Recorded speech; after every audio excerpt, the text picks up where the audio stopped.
అంటే ఉమెన్స్ డేకి కదా Ravindra school principal madam Sasirekha గారిని కలిసాను. ఈరోజు క్యాజువల్ టాక్ అనుకోండి, సింపుల్గా మాట్లాడుతున్నాము. అనుకోకుండా నన్ను పిలిచే ఆ రోజు మేము కలిసినప్పుడు నాకు ఎట్లా చెప్పారంటే వాళ్ళ అత్తగారు స్కూల్ స్థాపించారని, అది చాలా ఎథికల్గా ఉంటారు, ఫీజు పెంచడం అది ఇష్టం ఉండదు, మనం పెట్టకపోయినా పర్వాలేదు, ఎవరికైనా ఏదైనా చెప్పే విషయం పెరగాలని అనుకుంటారని చెప్తే నేను చాలా సంతోషించాను.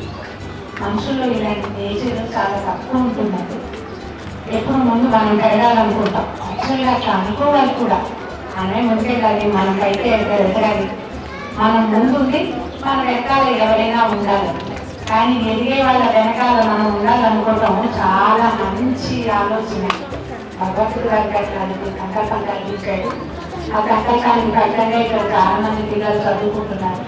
ఇలాంటివి తిరగడానికి, ఇలాంటి మనుషుల్ని కలవడానికి చాలా సంతోషంగా ఉంటుంది. ఇది ఒక మంచి అవకాశంగానే భావిస్తున్నాను. Thank you very much. ఇంకా చిన్న చిన్న పిల్లల కోసం కథ చెప్పేదాన్ని కాదు నేను. యాక్చువల్గా నేను కథ చెప్పేదంతా తల్లుల్నే ఎంకరేజ్ చేస్తాను కూడా. నేను నా కథ విని ఆ కథని మీ మాటల్లో పిల్లలకి నేర్పించండి, చెప్పండి, తెలియజేయండి. అదే మూడు అసలు మేము చూడండి స్టార్ట్ చేసినప్పుడు మాంసాలను మొదలుపెట్టినప్పుడే నా ఉద్దేశమే అదే మాట. నేను కథ చెప్తాను, నేను నా స్థాయిలో చెప్తాను. చూడండి, నేను పెట్టలేదు కదా, 50 ఏళ్ళు ఆవిడ మనవాళ్ళకి కథ చెప్పేది వేరు, పిల్లలకి కథ చెప్పేది వేరు, స్టైల్ వేరే కాదు. అదే ఒక 30 ఏళ్ళ తల్లి ఒక 2-3 ఏళ్ళ పిల్లలకి చెప్పాలంటే లాంగ్వేజ్ స్కిల్స్ మారిపోతాయి. వీళ్ళందరూ గమనించుంటారు. నేను మాట్లాడే భాష ఏమో పెద్దవాళ్ళ భాష, అలా ఒప్పుకుంటారు, అందరూ ఒప్పుకోవాల్సింది. కానీ పిల్లల భాష నేను మాట్లాడేదైతే ఖచ్చితంగా కాదు అని నన్ను తినే పిల్లలు కూడా ఉన్నారు. బై గాడ్స్ గ్రేస్, భగవంతుడి అనుగ్రహం వల్ల కొంతమంది పిల్లలు కూడా నా మాట వింటున్నారు, అర్థమవుతున్నాయి. కానీ తల్లులు సరిగ్గా ఉండాలమ్మా. ఇందులో తండ్రుల భాగస్వామ్యం లేదా అంటే ఉంటుంది, కానీ అంత ఉండదు. తల్లులే సరైన వాళ్ళుగా ఉండాలి. ఒక సరైన తల్లి యొక్క సరైన ప్రవర్తన, మాట, తీరు పిల్లల్ని మారుస్తుంది, సరిచేస్తుంది. అది ప్రపంచాన్ని మారుస్తుంది. ఈ ప్రపంచాన్ని మార్చాలంటే అది మన చేతిలోనే ఉందని అనుకుంటే సంతోషంగా లేదా మీకు? ఉంటుంది కదండి. అంటే ఒక విగ్రహంలో ఎక్కడ కోరుకుంటున్నాను మరి మీరు ఎవరు తప్పట్లో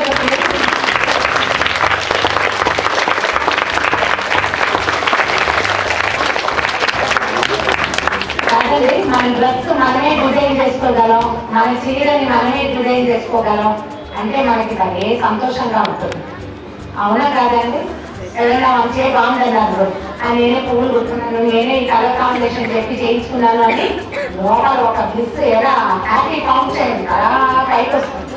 అలాంటిది మన అబ్బాయో అమ్మాయో చాలా అద్భుతమైన వ్యక్తులుగా అయ్యారు.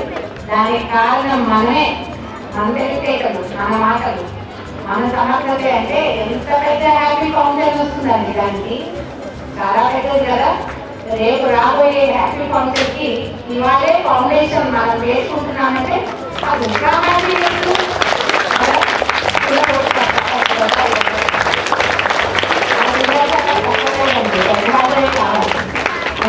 తల్లులు, తండ్రులు, అమ్మమ్మ, నాయనమ్మలు ఎవరైనా ఉంటే వాళ్ళందరూ చప్పట్లు కొట్టి మీరు నా మాట అర్థం చేసుకున్నారని నాకు అర్థం అవుతుంది కదా. పిల్లల్ని బాగా పెంచాలండి. బాగా పెంచాలంటే పోషిస్తాం. మరి పిల్లల పెంపకం అనగానే దీన్ని ఫుల్గా పెట్టే మూడుకుంటా, 4 బాదం పప్పులతో బ్రెయిన్ పెరుగుతుంది, వాళ్ళు నడుచుకోవచ్చు, బ్రెయిన్ ఇంప్రూవ్ అవుతుంది, ఇంకేదో పప్పుతో హార్ట్ ఇంప్రూవ్ అవుతుంది, చూడడానికి తింటాం. బుద్ధి వికాసం అనేది ఒక పెద్ద పాయింట్ ఉంది, సంస్కారం అనేది ఇంకో పాయింట్ ఉంది. ఈ రెండింటికి ఏం చేయాలండి? ఏం పప్పులు పెట్టాలి? ఎవరికైనా తెలుసండి?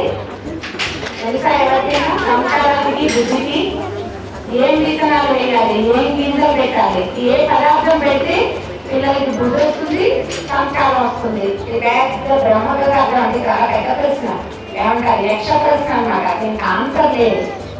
కానీ తల్లులకి తెలుసుకోవాల్సిన సంగతి ఏంటంటే తల్లే దీనికి సరైన ఆహారం. తల్లి యొక్క ప్రవర్తన, ఆమె యొక్క మాట, నడవడికే పిల్లల బుద్ధి మరియు సంస్కారంగా ఉంటాయి. మన ముందు వాళ్ళు బాగున్నారు కాబట్టి మనం బాగున్నాం. మన తల్లిని కూడా మా అమ్మ వాళ్ళ కష్టపడి పెంచింది, మా అమ్మ నేర్పించింది. మా అమ్మ నాన్న అలా పెంచలేదు, ఇలాంటి డైలాగ్ వింటుంటాం చాలా మంది చెప్తారు. మా అమ్మ నాన్న అలా పెంచలేదంటే అమ్మ నాన్న ఎంత మటుకు పెంచుతారంటే తర్వాత మనం డెవలప్ చేసుకోవాలి కదా. ఆ అమ్మ నాన్న పెంచే రోజుల వరకు తల్లులు కనుక సరైన పద్ధతి ప్రకారం నేర్పిస్తే ఆటోమేటిక్గా దాని మీద డెవలప్ అవుతుంది. అంతే కదా. మనం కనకాంబరం మొక్క పెట్టామనుకోండి, అది మందార పూల పూస్తుంది కాదు, కనకాంబరం పూలే పూస్తుంది. బాగా కనకాంబరం పూలు ఎక్కువ పూయాలంటే దానికి మంచి ఎరువు మంచి పేరు కావాలి. వర్మి కంపోస్ట్, ఈ మొక్కలకు వేసే వర్మి కంపోస్ట్ తల్లులే ఎంత బాగా చేయగలుగుతారు, ఏం చేస్తారు అన్ని తల్లుల మీదే డిపెండ్ అయితే. దాంతోపాటు రెండోదండి ప్లస్ స్కూల్స్ కూడా వర్మి కంపోస్ట్ లో ఒక భాగమే. పిల్లల్ని చదివిన వైపు ముందు తీసుకెళ్ళాలంటే స్కూళ్ళల్లో కూడా కొన్ని ఎథిక్స్ పద్ధతులు పాటించాలి. ఏదో డబ్బులు తీసుకుంటున్నాము కాబట్టి చదువు చెప్తాము కాకుండా వీళ్ళెవరో మన దగ్గరకు వచ్చారు, వీళ్ళు ఒక సరైన దారిలో పెట్టడానికి మనకు ఒక అవకాశం ఉంది అని టీచర్కి కూడా సెకండ్ మదర్ టీచర్ అంటే రెండో తల్లి తల్లి కాదండి. సెకండ్ మదర్ అంటే బ్యాడ్ మీనింగ్ వస్తుంది, కానీ బ్యాడ్ మీనింగ్ కాదు, వెరీ గుడ్ మీనింగ్. టీచర్ కూడా ఒక తల్లిలాగా సరిగ్గా చెప్పాలి, సరిగ్గా ప్రవర్తించాలి. మనం ఇంట్లో తీసుకున్న ప్రెషర్స్ ని ఇక్కడ వదిలేకూడదు. ఇలాంటి భావాలతో ఉంటే అప్పుడు చక్కగా పిల్లల్ని ముందుకు తీసుకెళ్తాం. ఏక గ్రాడ్యుయేషన్ ఫెస్టివల్స్ అవి చేసుకోవచ్చు. సెరమనీస్ మధ్య మధ్యలో 4 గంటలకి పిలిచి మమ్మల్ని కూడా ఏదో మాట్లాడించి మేము ఊడ్చుకోక ఏదో ఒకటి మాట్లాడతాము. అందులో కొన్ని అర్థమవుతాయి, కొన్ని మాత్రం డెఫినెట్ గా ఉపయోగపడతాయండి. ప్రవర్తనలో వాళ్ళు సరి చేసుకోవాలి. ఎవరైనా మనల్ని మనం సరి చేసుకుంటూ ఉండాలి. ఈ సరి చేసుకోవడం అనే ప్రక్రియకి మాలాంటి వాళ్ళు ఉపయోగపడతారండి. ఎవరో ఒక మోటివేషనల్ స్పీచ్ వింటారు, ఏదో ఒక మంచి వాక్యం 100 వాక్యాలు మాట్లాడితే ఒక్క సెంటెన్స్ గుర్తుంటుంది. ఇది కొంచెం మార్చుకోవాలి, సరి చేసుకోవాలి అని భావిస్తుంటాం. కాకపోతే ఆడవాళ్ళకి ఏమంటారంటే నేను బ్రహ్మాండంగా ఉన్నామండి, మా ఇంట్లో ఉన్న రెండో వాళ్ళు స్పౌస్ మగవాళ్ళు సరిగ్గా లేరు, తల్లు సరిగ్గా లేరు, లేదా ఇంట్లో ఉన్న పెద్దవాళ్ళు సహాయిస్తాను, పిల్లలు బాగా పెంచలేకపోతున్నామండి అనిపిస్తుంది. ఉంటాయేమో అలాంటి లోకసహజంగా ఓ మనిషి పక్కన చెడు మనిషి తన కళ తప్పకుండా నీడ ఉంటుంది. నీడ లేని మనుషులు ఉంటామా? ఉన్నాము. ఒక బుద్ధి పక్కన బ్యాడ్ థింగ్, ఒక సరైన దాని పక్కన సరి కానిది ఉంటూనే ఉంటుంది. కాకపోతే సరైనది ఎంత బలంగా ఉన్నది అనేది ఇంపార్టెంట్. మనం చూడండి ఏం నడిచేస్తున్నాం, ఆలోచించండి. ఇంకా మనం నడిచేద్దాం, మన నీడ కూడా మన వెనకాల వస్తుంది. మనం ఇట్లా వెనక్కి చూస్తాం అనుకోండి, నడిచి వెళ్తుందా ముందుకి వెళ్ళదు. మనం వెనక్కి తిరిగి చూస్తూ ఉండిపోతాం.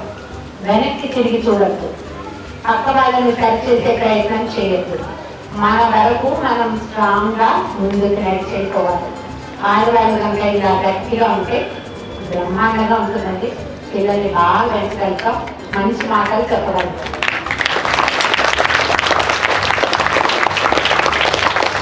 మీరు ఆలోచించండి, మన ముందు తరాల్లో సింగిల్ పేరెంట్స్ లేదండి.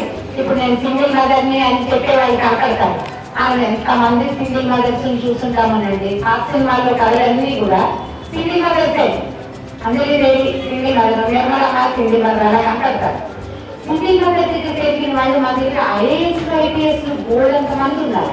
ఇప్పుడు ఏంటంటే ఈ సింగిల్ మదర్ సింగిల్ని మనం ఒక జాలిపడాల్సిన విషయంగా భావిస్తున్నాం. ఎంత మాత్రము కాదండి.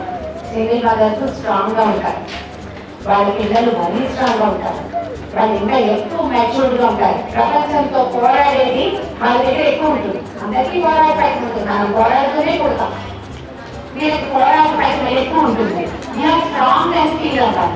ఒక్కసారి స్ట్రెంత్ ఫీల్ అయ్యామంటే నేను బలంగా ఉన్నాను అని అనిపించిందా, ఇక బలం వెనకాలి నడుచుకుంటూ చక్కగా వెళ్ళిపోతాం. ధైర్యంగా ముందుకెళ్ళడానికి ఇది విమెన్స్ డే ఫంక్షన్ కాదు, కానీ నేను ఆడవాళ్ళకే చెప్పాలనుకుంటానండి. ఎందుకంటే మనం సరిగ్గా ఉంటేనే ప్రపంచం సరిగ్గా ఉంటుంది. ఇప్పటిదాకా ఇలా వచ్చాము అంటే ఆడవాళ్ళందరూ బాగుండేటం వల్ల ఎంత వెనకబడిచినా మనకి ఎంత వంటింటికి ఉండేదని చేసినా మన అమ్మమ్మలకి నాయనమ్మలకి చదువు సంఖ్య అస్సలు లేకపోయినా మనం బ్రహ్మాండంగా ఉన్నాం.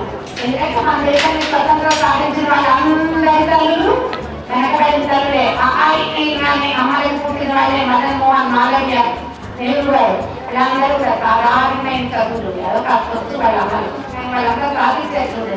అదే మనకి జాతకాలం కాదు కాక మనకు చాలా బాగా వచ్చి ఇప్పుడు ఇంకా మనం చదువుకుంటున్నాం కదా, మనకి మంచి చెడు విచక్షణ ఉంది. ప్రపంచంలో బతికేందుకు రకరకాల సాధనాలు అర్థమవుతున్నాయి, తెలిస్తే ప్రపంచాన్ని అర్థం చేసుకుంటాం. సెల్ఫీ తోటి ఆ వదరాజు లాంటి భావాలతోటి అక్కడ ఏదో ఉంటే నేనేలా చేస్తాను లాంటి భావాలతోటి వెళ్ళకుండా అసలు పట్టించుకోకుండా అంటే గాయం నీలో రాదండి. ప్రతి వాళ్ళకి ప్లేస్ ఉంటుంది కాబట్టి అందరూ ఇందిరాగాంధీ లాగా గొప్ప ప్లేస్ తెచ్చుకోలేము అనుకోండి, లేకపోతే ద్రౌపది ముగ్గు లాగా ఇప్పుడున్న ప్రెసిడెంట్ లాగా అయిపోలేము మనం. కానీ మన సామ్రాజ్యానికి మనమే ప్రైమ్ మినిస్టర్, మనమే ప్రెసిడెంట్ కదండి. సొంత సామ్రాజ్యాలకి ప్రైమ్ మినిస్టర్ అంటే ప్రెసిడెంట్ కదా. చిన్న చిన్న ప్రపంచాల్లో కూడా గెలవటము, ముందుకెళ్ళటము, స్థిరంగా నుంచోటము, ఎక్కడా తగ్గకపోవటము, ఈ 4 క్వాలిటీస్ ఉంటే ఆడవాళ్ళు చాలా ముందుకు వస్తారండి. చూడండి, లేడీస్ నడుపుతున్న స్కూలే ఇది. ఒక పెద్ద స్కూల్ పెట్టడం, వాళ్ళు కూడా చక్కగా స్కూల్ ముందుకు తీసుకెళ్ళటం. వాళ్ళు ఎదురు చేయగలిగినప్పుడు మనం ఎందుకు చేయలేమంటే ఇప్పుడు నాకు కూడా ఒక స్కూల్ పెట్టేదాన్ని ఒక కథగా ఉంది చూసేసరికి. నిజంగా ఎవరితోటైనా కలిసి స్కూల్ పెట్టే అయినా కూడా బాగానే ఉంటుందని అనిపిస్తుంది ఇందాక నుంచి. సో నన్ను మోటివేట్ చేసిన సెక్రటరీ గారు అండ్ గృహలక్ష్మి గారు మీ అందరినీ తప్పకుండా మోటివేట్ చేస్తారండి. Be motivated. మధ్యలో నాలాంటి అక్కయ్యల సహాయం కూడా తీసుకోండి. ప్రపంచాన్ని ముందుకు తీసుకెళ్ళటంలో మీదైనా ముద్ర వేయండి. పేరెంట్స్ గా మీ ముద్ర మీ పిల్లల మీద ఉంచండి. ఒకవేళ అది ఏదైనా అందులో చెడు ఉంటే దాన్ని సరి చేసుకోండి, మంచి ఉంటే దాన్ని మరింతగా ముందుకు తీసుకెళ్ళండి.